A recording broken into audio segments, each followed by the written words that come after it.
నమస్కారం ETV news కు స్వాగతం ముఖ్యాంశాలు ఏపీ సిట్ అదుపులో మద్యం కేసు నిందితుడు రాజు కసిరెడ్డి శంషాబాద్ విమానాశ్రయంలో పట్టుకున్న పోలీసు అధికారులు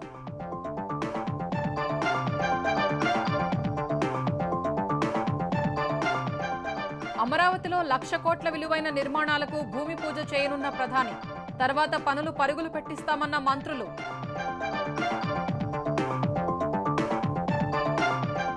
ఆంధ్రప్రదేశ్లో ఎల్లుండి 10వ తరగతి పరీక్షల ఫలితాలు మనమిత్ర వాట్సాప్ గ్రూప్లో చూసుకోవచ్చని విద్యాశాఖ వెల్లడి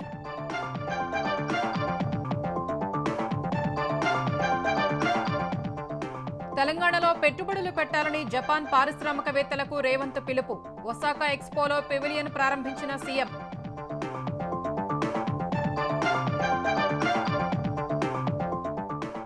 రైతు సంక్షేమ పథకాలకు ఆర్థిక ఇబ్బందులు అడ్డు కాబోవన్న మంత్రి తుమ్మల నిజామాబాద్లో కర్షక మహోత్సవ్ ప్రారంభం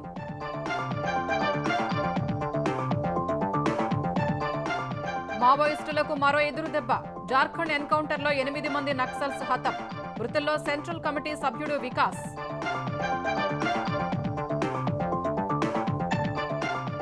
హైదరాబాద్లో 1,00,000 తాకిన తులం బంగారం ధర ఢిల్లీ మార్కెట్లో ఒక్కరోజే 1,650 వృద్ధి 1,00,000కు మరింత చేరువైన కిలో వెండి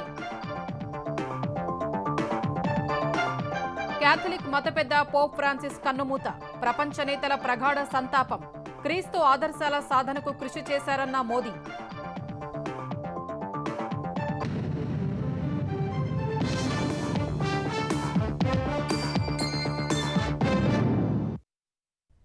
మే 2న అమరావతిలో 1,00,000 కోట్ల విలువైన పనులకు ప్రధాని నరేంద్ర మోదీ శంకుస్థాపన చేస్తారని మంత్రులు ప్రకటించారు.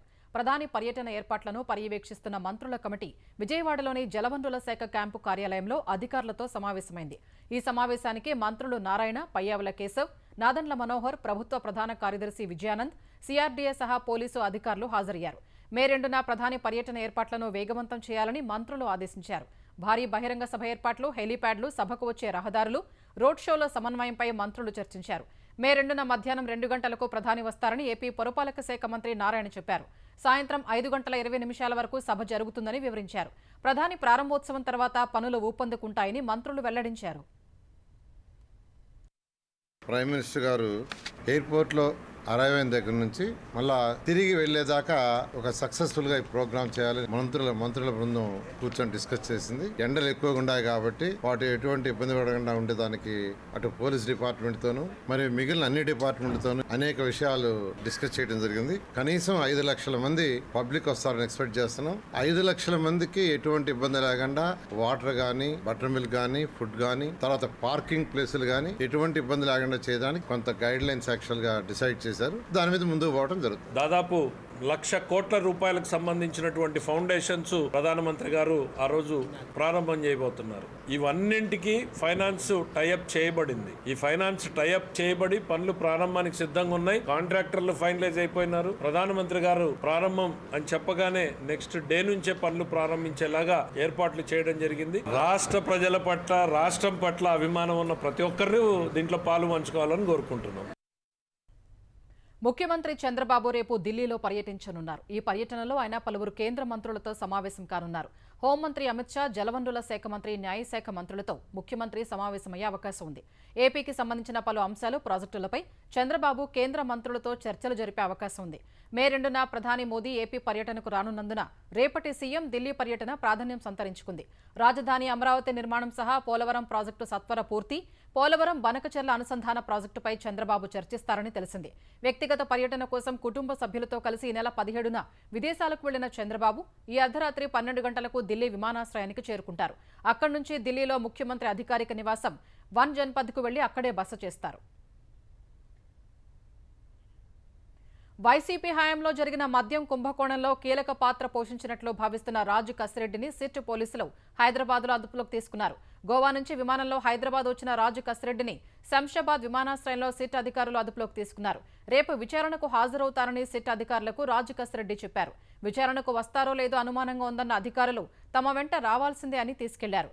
రాజు కస్రెడ్డిని విజయవాడకు తీసుకెళ్లారు. గోవాలోని సిట్ పోలీసులు అరెస్టు చేస్తారనే భయంతో రాజు కస్రెడ్డి, రాజేష్ రెడ్డి పేరుతో హైదరాబాద్ చేరుకున్నట్టు తెలిసింది. హైదరాబాద్ నుంచి నకిలీ ఐడీతో విదేశాలకు పారిపోవాలని ప్రణాళిక వేసినట్లు సమాచారం. ఈ ప్రయత్నాన్ని పసిగట్టిన సిట్ పోలీసులు అతన్ని శంషాబాద్ విమానాశ్రయంలో అదుపులోకి తీసుకున్నారు. అంతకుముందు రేపు సిట్ విచారణకు హాజరవుతారని రాజు కస్రెడ్డి ఆడియో విడుదల చేశారు. తన తండ్రి ఈ మేరకు సిట్ అధికారులకు సమాచారం ఇస్తారని కూడా తెలిపారు. రాజు కస్రెడ్డి వేసిన ముందస్తు బెయిల్ పిటిషన్పై విచారణ జరిపిన ఏపీ హైకోర్టు కౌంటర్ దాఖలు చేయాలని సిఐడిని ఆదేశించింది. తదుపరి విచారణ వచ్చే వారానికి వాయిదా వేసింది. తెలంగాణలో పెట్టుబడులు పెట్టాలని జపాన్ పారిశ్రామికవేత్తల్ని ముఖ్యమంత్రి రేవంత్ రెడ్డి ఆహ్వానించారు. కలిసి నవప్రపంచం నిర్మిద్దామని పిలుపునిచ్చారు. హైదరాబాద్లో 30,000 ఎకరాలు నిర్మిస్తున్న ఫ్యూచర్ సిటీని ఎగుమతులకు వీలుగా సమీప ఓడరేవుతో అనుసంధానించేందుకు డ్రై పోర్టు ఏర్పాటు చేస్తున్నట్లు రేవంత్ వివరించారు. జపాన్లోని ఒసాకాలో జరుగుతున్న ఎక్స్పోలో తెలంగాణ పెవిలియన్ను ముఖ్యమంత్రి రేవంత్ రెడ్డి ప్రారంభించారు. కిటా క్యూషు నగరం నుంచి ఒసాకా చేరుకున్న సీఎం రేవంత్ రెడ్డి, మంత్రి శ్రీధర్ బాబు ఈ ఉదయం భారత పెవిలియన్లో ప్రత్యేక తెలంగాణ జోన్ను ప్రారంభించారు. 5 ఏళ్లకు ఒకసారి జరిగే ఒసాకా ఎక్స్పోలో భారత్ నుంచి పాల్గొంటున్న తొలి రాష్ట్రం తెలంగాణ అని ప్రభుత్వం తెలిపింది. ఒసాకా ఎక్స్పో వేదికపై తెలంగాణ సంస్కృతి, పారిశ్రామిక అనుకూల వాతావరణం, సంప్రదాయ కళలు, పర్యాటక ఆకర్షణ చాటేలా పెవిలియన్లో ఏర్పాట్లు చేశారు. పెవిలియన్ ప్రారంభించిన తర్వాత పలువురు జపాన్ పారిశ్రామికవేత్తలు, వ్యాపారవేత్తలతో ముఖ్యమంత్రి రేవంత్ రెడ్డి బృందం వేర్వేరుగా సమావేశమైంది. తెలంగాణలో పెట్టుబడులకున్న అవకాశాలను ముఖ్యమంత్రి రేవంత్ రెడ్డి జపాన్ పారిశ్రామికవేత్తలకు వివరించారు. తెలంగాణ, జపాన్ల మధ్య ఉన్న చారిత్రక స్నేహాన్ని దీర్ఘకాల భాగస్వామ్యంగా మార్చుకుందామని సీఎం పిలుపునిచ్చారు. కొత్త ఆవిష్కరణలతో భవిష్యత్ ప్రణాళికల రూపకల్పనకు కలిసి పనిచేద్దామని ఆకాంక్షను వ్యక్తం చేశారు. ప్రభుత్వం అనుసరిస్తోన్న స్థిరమైన విధానాలు, సులభతర పారిశ్రామిక విధానం, ప్రపంచ స్థాయి మౌలిక సదుపాయాలు తెలంగాణలో ఉన్నాయన్నారు. హైదరాబాద్ లో ఉత్పత్తులు తయారు చేసి భారత మార్కెట్ తో పాటు ప్రపంచ దేశాలకు ఎగుమతి చేసేందుకు తెలంగాణను గమ్యస్థానంగా ఎంచుకోవాలని జపాన్ కంపెనీలను రేవంత్ రెడ్డి ఆహ్వానించారు. తెలంగాణ, జపాన్ మధ్య చక్కటి సంబంధాలున్నాయని చెప్పారు. తెలంగాణ, ఒసాకా ప్రపంచంతో కలిసికట్టుగా అద్భుతమైన భవిష్యత్తును నిర్మిద్దామన్నారు. IT, biotechnology, aerospace, electronics, textiles వంటి రంగాల పరిశ్రమలకు తెలంగాణలో ఉన్న అనుకూలతలను తెలంగాణ ఐటీ పరిశ్రమల శాఖ మంత్రి శ్రీధర్ బాబు జపాన్ పారిశ్రామికవేత్తలకు వివరించారు. జపాన్ కు చెందిన మారుబేని కార్పొరేషన్ ఫ్యూచర్ సిటీలో ఇండస్ట్రియల్ పార్క్ ఏర్పాటు చేస్తున్నట్లు మంత్రి చెప్పారు. ఆర్థిక పరిస్థితులు ఎంత కష్టంగా ఉన్నప్పటికీ రైతుల కోసం సంక్షేమ పథకాల్ని అమలు చేస్తున్నట్లు మంత్రులు ఉత్తమ్ కుమార్ రెడ్డి, తుమ్మల నాగేశ్వరరావు తెలిపారు. నిజామాబాద్ గిరిరాజ్ ప్రభుత్వ డిగ్రీ కళాశాల మైదానంలో రైతు మహోత్సవాన్ని మంత్రులు తుమ్మల నాగేశ్వరరావు, ఉత్తమ్, జూపల్లి కృష్ణారావు ప్రారంభించారు. 3 రోజులు జరగనున్న ఈ కార్యక్రమంలో రైతులు పండించిన వివిధ ఉత్పత్తులతో పాటు వ్యవసాయ అనుబంధ రంగాల ఉత్పత్తులు ప్రదర్శించనున్నారు. గత ప్రభుత్వం సాగునీటిపై 1,00,000 కోట్లకు పైగా ఖర్చు చేసినా అదనంగా 1 ఎకరానికి నీరు ఇవ్వలేదని తెలంగాణ నీటిపారుదల శాఖ మంత్రి ఉత్తమ్ కుమార్ రెడ్డి విమర్శించారు. కాంగ్రెస్ హయాంలో నిర్మించిన నిజాం సాగర్, ఎస్ఆర్ఎస్పీ ప్రాజెక్టులో చెక్కు చెదరలేదన్న ఆయన 1,00,000 కోట్లతో నిర్మించిన కాళేశ్వరం 3 ఏళ్లకే కూలిపోయిందని బీఆర్ఎస్ పై విమర్శలు గుప్పించారు. అకాల వర్షాలకు పంట నష్టపోయిన రైతులకు త్వరలో పరిహారం ఇస్తామని మంత్రి తుమ్మల తెలిపారు. రైతు భరోసాను మిగిలిన అందరికీ అందజేస్తామన్నారు. ఈనాటికి కూడా మేము ఛాలెంజ్ చేస్తున్నాం. తెలంగాణ ప్రభుత్వం తప్ప ఇంత పెద్ద ఎత్తున ధాన్యాన్ని కొనుగోలు చేసిన ప్రభుత్వం కానీ, రైతాంగాన్ని ఆదుకున్న ప్రభుత్వం కానీ ఈనాటికి భారతదేశంలో ఇంకొక రాష్ట్రం పోటీ రాదు. మార్చి 31కి రైతు భరోసా వేద్దామనుకున్నాం. మేము అనుకున్నది ఆలస్యమైంది. తప్పకుండా అతి త్వరలోనే మిగతా రైతు భరోసా కూడా మీ ఖాతాల్లో జమ చేస్తామని చెప్పి కూడా విజ్ఞప్తి చేస్తున్నాం. గత 10 ఏళ్లలో ప్రాణాయిత చేవళ్ల ప్రాజెక్టుకి కట్టెలు మట్టి పని కూడా చేయలేదు. ఉమ్మడి నిజామాబాద్ జిల్లాకి ఎంతో ఉపయోగపడే ప్రాణాయిత చేవళ్ల ప్రాజెక్టు 1-2 నెలల్లో పనులు మొదలుపెట్టి మా టైంలో, మా టర్మ్లో మేము పూర్తి చేస్తామని చెప్పి సమాముఖంగా నేను మాటిస్తున్నాను. తెలంగాణలోని నిరుద్యోగ యువతకు ఉద్యోగాలు కల్పించడమే కాంగ్రెస్ ప్రభుత్వ లక్ష్యమని ఉప ముఖ్యమంత్రి భట్టి విక్రమార్క తెలిపారు. ఖమ్మం జిల్లా మధురలో నిర్వహించిన మెగా జాబ్ మేళాలో పాల్గొన్న డిప్యూటీ సీఎం 30,000 ప్రభుత్వ ఉద్యోగాల భర్తీకి కసరత్తు జరుగుతోందన్నారు. సీఎం రేవంత్ రెడ్డితో పాటు మంత్రివర్గం ఈ విషయంపై ప్రత్యేక దృష్టి సారించిందన్నారు. 3 అంచెల్లో ఉద్యోగాలు కల్పిస్తున్నామన్న మంత్రి మొదట పబ్లిక్ సర్వీస్ కమిషన్ను ప్రక్షాళన చేసి జాబ్ క్యాలెండర్ విడుదల చేశామని గుర్తు చేశారు. తొలి ఏడాదిలోనే 56,000 ఉద్యోగాలు భర్తీ చేసినట్లు తెలిపారు. సో ఇప్పుడు మనం చదివించే చదువులన్నీ కూడా మారినటువంటి ప్రపంచీకరణలో ఆ ఉద్యోగాలు పొందడానికి పనికొచ్చే చదువులు అందుబాటులో లేకపోతే గ్రామీణ ప్రాంతాల్లో చదువుకొని వచ్చినటువంటి వాళ్ళందరికీ టెక్నికల్ స్కిల్స్ లేకపోవటం వల్ల, ఇంగ్లీష్ మీడియం లేకపోవటం వల్ల ఈ కార్పొరేట్ సంస్థల్లో ఉద్యోగాలు పొందలేకపోతాం. అటువంటి సంస్థల్లో వ్యవస్థల్లో మీరు ఉద్యోగాలు పొందడం కోసం ఈ ప్రభుత్వం సీరియస్ గా ఆలోచన చేస్తాం. ఇవాళ అడ్వాన్స్డ్ స్కిల్ సెంటర్స్ ని అడ్వాన్స్డ్ టెక్నాలజీ సెంటర్స్ గా మార్చింది. రాష్ట్ర వ్యాప్తంగా 65 సెంటర్లు వాళ్ళు అప్గ్రేడ్ చేసాం ఐటీఐ సెంటర్లు. ఆంధ్రప్రదేశ్, తెలంగాణల నుంచి 3 న్యాయమూర్తుల్ని మద్రాస్, కర్ణాటక హైకోర్టులకు బదిలీ చేస్తూ సుప్రీంకోర్టు కొలీజియం ఉత్తర్వులు జారీ చేసింది. తెలంగాణ హైకోర్టు న్యాయమూర్తి జస్టిస్ కె సురేందర్ను మద్రాసు హైకోర్టుకు బదిలీ చేస్తూ కొలీజియం ఉత్తర్వులిచ్చింది. మరో న్యాయమూర్తి జస్టిస్ పి శ్రీసుధను కర్ణాటక హైకోర్టుకు బదిలీ చేసింది. ఆంధ్రప్రదేశ్ హైకోర్టు న్యాయమూర్తి జస్టిస్ కె మన్మథరావును కర్ణాటక హైకోర్టుకు బదిలీ చేసింది.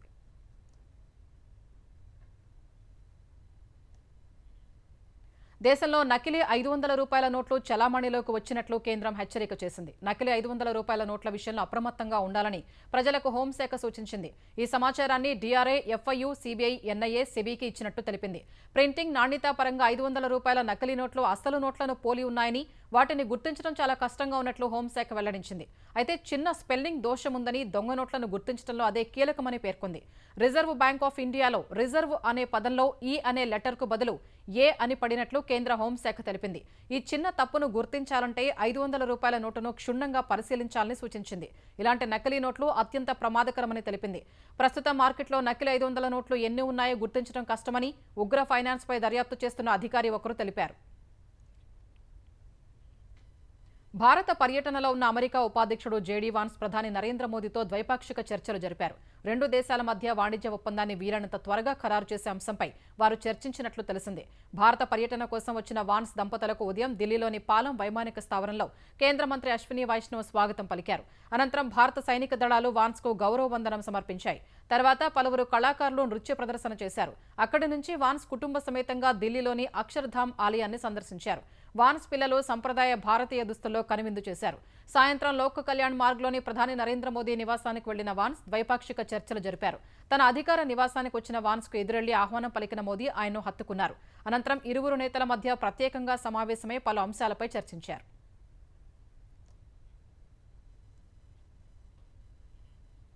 జార్ఖండ్లో మావోయిస్టులకు గట్టి ఎదురుదెబ్బ తగిలింది. బొకారో జిల్లా లాల్పానియా ప్రాంతంలోని లుగు హిల్స్ వద్ద ఈ ఉదయం కోబ్రా దళాలతో జరిగిన ఎన్కౌంటర్లో 8 మంది మావోయిస్టులు మృతి చెందారు.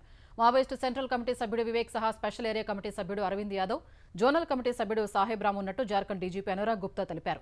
వివేక్ పై ₹1 కోటి రివార్డు ఉండగా అరవింద్ యాదవ్ పై 25 లక్షలు, సాహెబ్ రామ్ పై 10 లక్షల రివార్డు ఉన్నట్టు డీజీపీ వివరించారు. నిఘా వర్గాల సమాచారంపై సీఆర్పీఎఫ్, జార్ఖండ్ పోలీసులు సంయుక్తంగా గాలింపు చేపట్టినప్పుడు ఎన్కౌంటర్ చోటు చేసుకుందని డీజీపీ వివరించారు. ఈ కాల్పులు జరిగిన ప్రాంతంలో 2 ఇన్సాస్ రైఫిల్స్, ఒక సెల్ఫ్ లోడింగ్ రైఫిల్, ఓ పిస్టల్ స్వాధీనం చేసుకున్నట్టు చెప్పారు. ఆంధ్రప్రదేశ్లో 10వ తరగతి పబ్లిక్ పరీక్షల ఫలితాలను ఈ నెల 23 ఉదయం 10 గంటలకు విద్యాశాఖ మంత్రి నారా లోకేష్ విడుదల చేయనున్నారు. అభ్యర్థుల ఫలితాలు bsc.ap.gov.in, apopenSchool.ap.gov.in వెబ్సైట్లు, వాట్సాప్లో మనమిత్ర, లీప్ మొబైల్ యాప్లలో అందుబాటులో ఉంచనున్నారు. వాట్సాప్లో 955223000009 నెంబర్కు హాయ్ అనే మెసేజ్ పంపి విద్యాసేవల్లో తగిన ఆప్షన్లు ఎంచుకోవడం ద్వారా విద్యార్థులు తమ ఫలితాలను పొందవచ్చని పాఠశాల విద్యాశాఖ సంచాలకులు విజయరామరాజు తెలిపారు. సంబంధిత పాఠశాలల ప్రధానోపాధ్యాయులు వారి పాఠశాల లాగిన్ల ద్వారా ఫలితాలను డౌన్లోడ్ చేసుకోవచ్చన్నారు. ఆంధ్రప్రదేశ్ యువతకు ఇచ్చిన మాట ప్రకారం కూటమి ప్రభుత్వం మెగా డిఎస్సీ నోటిఫికేషన్ ఇస్తే మాజీ సీఎం జగన్మోహన్ రెడ్డి తట్టుకోలేకపోతున్నారని శాసనమండలి చీఫ్ విప్ పంచుమర్తి అనురాధ ధ్వజమెత్తారు. రాష్ట్రంలో ఎప్పుడైనా ఉపాధ్యాయుల భర్తీ జరిగిందంటే దాని పేటెంట్ రైట్ కేవలం టీడీపీకే దక్కుతుందన్నారు. ఇప్పటివరకు మొత్తం 1,96,000 ఉపాధ్యాయుల పోస్టులు భర్తీ చేసిన ఏకైక నాయకుడు చంద్రబాబు అని తెలిపారు. సోషల్ మీడియాలో ఫేక్ డిఎస్సీ పోస్టుల పేరిట వైసీపీ తప్పుడు ప్రచారాలు చేస్తోందని దుయ్యబట్టారు. 2024లో ఇంకా ఒక 3 నెలల్లో ఎలక్షన్స్ జరుగుతాయనే టైంలో ఒక 6,100కి నోటిఫికేషన్ ఇచ్చారు. కానీ ఎంత భర్తీ చేశారు? గుండు 0. కానీ వాళ్ళు ఏం చెప్పుకుంటున్నారు? 2024 డిఎస్సికి 6,100 ఇచ్చామని చెప్పి చెప్పుకుంటా ఉన్నారు. ఇంత ఫేక్ ప్రచారాలా? ఇది తప్పుడు ప్రచారం. దీన్ని తిప్పి కొట్టాల్సిన అవసరం ప్రజల పైన ఉంది అని చెప్పి ఈ సందర్భంగా తెలియజేస్తూ, ఇంత హీన చరిత్ర వారిని ముక్కలుగా వైసీపీ పార్టీని చెయ్యాలి అని చెప్పి ఈ సందర్భంగా నేను తెలియజేస్తా ఉన్నాను. కాంగ్రెస్ బీఆర్ఎస్లకు సూపర్ బాస్ అసదుద్దీన్ ఓవైసీ అని బీజేపీ తెలంగాణ రాష్ట్ర అధ్యక్షుడు కిషన్ రెడ్డి ఆరోపించారు. ఆ పార్టీలో మజ్లిస్ కనుసైగల్లో పనిచేస్తున్నాయని విమర్శించారు. బీజేపీ రాష్ట్ర కార్యాలయంలో కిషన్ రెడ్డి అధ్యక్షతన జరిగిన హైదరాబాద్ స్థానిక సంస్థల ఎమ్మెల్సీ ఎన్నికల సన్నాహక సమావేశంలో ఆయన ఈ వ్యాఖ్యలు చేశారు. పోలింగ్ ముగిసే వరకు వ్యూహాత్మకంగా ముందుకు సాగాలని కిషన్ రెడ్డి కార్పొరేటర్లకు దిశానిర్దేశం చేశారు. ఇతర పార్టీల కార్పొరేటర్లను కలిసి ఓట్లు అభ్యర్థించాలని సూచించారు. 3 పార్టీల నిజస్వరూపం బయటపెట్టాలని బీజేపీ పోటీ చేస్తోందని, ఈ ఎన్నికల్లో తాము విజయం సాధిస్తామని కిషన్ రెడ్డి ధీమా వ్యక్తం చేశారు. కాంగ్రెస్ కు బాసు రాహుల్ గాంధీ అయినా తెలంగాణలో super boss Asaduddin Owaisi, BRS కు బాసు కేసీఆర్ అయినా సూపర్ బాసు అసదుద్దీన్ ఓవైసీ. ఈ రోజు బీఆర్ఎస్ పార్టీని ఒకటే ప్రశ్నిస్తున్నాను, కేసీఆర్ ఏ ప్రాతిపాదికన మీరు ఎలక్షన్స్ లో పోటీ చేయలేదు? ఎవరిని గెలిపించడం కోసం మీ ప్రయత్నం చేస్తున్నారు? ఎందుకు ఈ రోజు మీ కార్పొరేటర్లందరినీ కూడా పిలిచి ఓటింగ్ కు పోవద్దని ఎందుకు బెదిరిస్తున్నారు? అంటే మీ కార్పొరేటర్ల మీద మీకు నమ్మకం లేదా? మరి మజ్లిస్ పార్టీకి ఓటేయమని చెప్పేటువంటి ధైర్యము ఎందుకు బీఆర్ఎస్ పార్టీ బయటికి చెప్పలేకపోతుంది? హైదరాబాద్ పార్లమెంట్ ఎలక్షన్స్ లో పోటీ చేస్తుంది కాంగ్రెస్ పార్టీ, డిపాజిట్ రాదని తెలిసి పోటీ చేస్తుంది. మరి ఈ ఎలక్షన్స్ ఎందుకు పోటీ చేయడం లేదు చెప్పాలి. లగచర్ల ఘటనపై బోరాంస్పేట పోలీసులు నమోదు చేసిన అదనపు ఎఫ్ఐఆర్లను తెలంగాణ హైకోర్టు కొట్టేసింది. లగచర్లలో ఫార్మా కంపెనీల కోసం భూసేకరణకు వెళ్లిన కలెక్టర్, ఇతర అధికారులపై గతేడాది నవంబర్లో దాడి చేశారంటూ బోరాంస్పేట పోలీసులు కేసు నమోదు చేశారు. ఈ వ్యవహారంలో లగచర్ల, హకీంపేట గ్రామస్తులతో పాటు పలువురిపై పోలీసులు కేసులు పెట్టారు. అనంతరం మరో 2 ఎఫ్ఐఆర్లను నమోదు చేశారు. ఆ 2 ఎఫ్ఐఆర్లను సవాలు చేస్తూ గతేడాది డిసెంబర్లో బాధితులు వేర్వేరుగా పిటిషన్లు దాఖలు చేశారు. ఒకే ఘటనపై వేర్వేరు కేసులు నమోదు చేయడం సుప్రీంకోర్టు తీర్పులకు విరుద్ధమని బాధితుల తరపు న్యాయవాది వాదించగా, ప్రత్యక్ష సాక్షులు ఇచ్చిన వాంగ్మూలం ఆధారంగానే ఆ ఎఫ్ఐఆర్లు నమోదు చేసినట్లు పబ్లిక్ ప్రాసిక్యూటర్ హైకోర్టుకు తెలిపారు. తీర్పును రిజర్వ్ చేసిన న్యాయస్థానం తాజాగా బోరాంస్పేట పోలీసులు అదనంగా నమోదు చేసిన 2 ఎఫ్ఐఆర్లను కొట్టేస్తూ ఉత్తర్వులు జారీ చేసింది. కేథలిక్ మత పెద్ద పోప్ ఫ్రాన్సిస్ ఇక లేరు. కొంతకాలంగా తీవ్ర అనారోగ్య సమస్యలతో బాధపడుతున్న 88 ఏళ్ల పోప్ ఈ ఉదయం వాటికన్ సిటీలోని తన నివాసంలో తుదిశ్వాస విడిచారు. ఈ మేరకు వాటికన్ సిటీ వర్గాలు అధికారికంగా ప్రకటించాయి. ఈస్టర్ సందర్భంగా వాటికన్ నగరంలోని పీటర్స్ స్క్వేర్లో దాదాపు 35,000 మందిని ఉద్దేశించి మాట్లాడిన పోప్ తన సందేశమిచ్చారు. సంక్షోభాలతో రగులుతున్న గాజా, ఉక్రెయిన్, కాంగో, మయన్మార్లలో శాంతి నెలకొనాలని పోప్ ఆకాంక్షించారు. మరుసటి రోజే తుది శ్వాస విడిచారు. 1936 డిసెంబర్ 17న అర్జెంటీనాలో పుట్టిన ఫ్రాన్సిస్ 2013 మార్చి 13న 266వ పోప్గా ఎన్నికయ్యారు. దక్షిణ అమెరికా నుంచి పోప్గా ఎన్నికైన తొలి వ్యక్తిగా ఫ్రాన్సిస్ నిలిచారు. 2016లో రోమ్ బయట ఇతర మతానికి చెందిన శరణార్థుల పాదాలు కడిగిన ఆయన అది వినయం, సేవా తత్పరతకు చిహ్నమని చెప్పేవారు. ఇటీవలే ప్రధాని నరేంద్ర మోదీ సహా పలు దేశాధినేతలు పోప్ను కలిసి ఆశీర్వచనాలు తీసుకున్నారు. పోప్ అంత్యక్రియల ప్రక్రియ కొన్ని రోజులు జరగనుంది. మొదట వాటికన్ సిటీ ఉద్యోగులు శాంతా మార్టా చాపెల్లో నివాళులర్పిస్తారు. తర్వాత పార్థివ దేహాన్ని సెయింట్ పీటర్స్ కు తరలిస్తారు. అక్కడ సాధారణ ప్రజలు నివాళులర్పిస్తారు. తర్వాత కార్డినల్స్ కాలేజ్ డీన్ అంత్యక్రియల ప్రక్రియ పూర్తి చేస్తారు. అనంతరం తదుపరి పోప్ను రహస్య ఓటింగ్ ద్వారా కార్డినల్స్ కాలేజ్ ఎన్నుకోనుంది. పోప్ ఫ్రాన్సిస్ మృతి పట్ల పలు దేశాల అధినేతలు సంతాపం ప్రకటించారు. మానవత్వం, ఆధ్యాత్మిక ధైర్యానికి పోప్ ఫ్రాన్సిస్ ప్రతీక అని ప్రధాని మోదీ కొనియాడారు. గతంలో పోప్ను కలిసిన ఫోటోల్ని ఎక్స్లో పోస్ట్ చేసిన మోదీ క్రీస్తు ఆదర్శాల సాకారానికి పోప్ ఫ్రాన్సిస్ కృషి చేశారని పేర్కొన్నారు. పోప్ మృతి పట్ల విదేశాంగ మంత్రి జయశంకర్ సహా పలువురు కేంద్ర మంత్రులు ఎక్స్ ద్వారా నివాళులర్పించారు. కాంగ్రెస్ అధ్యక్షుడు ఖర్గే, ముఖ్యనేత రాహుల్ గాంధీ, తెలుగు రాష్ట్రాల ముఖ్యమంత్రులు చంద్రబాబు, రేవంత్ రెడ్డి సహా వివిధ రాష్ట్రాల సీఎంలు, ముఖ్యనేతలు పోప్ మృతికి సంతాపం ప్రకటించారు. బ్రిటన్ రాజు చార్లెస్ III, ప్రధానమంత్రి కీవ్ స్టార్మర్, అమెరికా ఉపాధ్యక్షుడు జేడీ వాన్స్ సంతాపం తెలియజేశారు. బంగారం ధరలు చుక్కలనంటున్నాయి. 10 గ్రాముల పసిడి ధర రికార్డు స్థాయిలో ₹1,00,000 తాకింది. హైదరాబాద్ మార్కెట్లో 10 గ్రాముల 24 క్యారెట్ల పసిడి ధర ఒక దశలో ₹110కు చేరింది.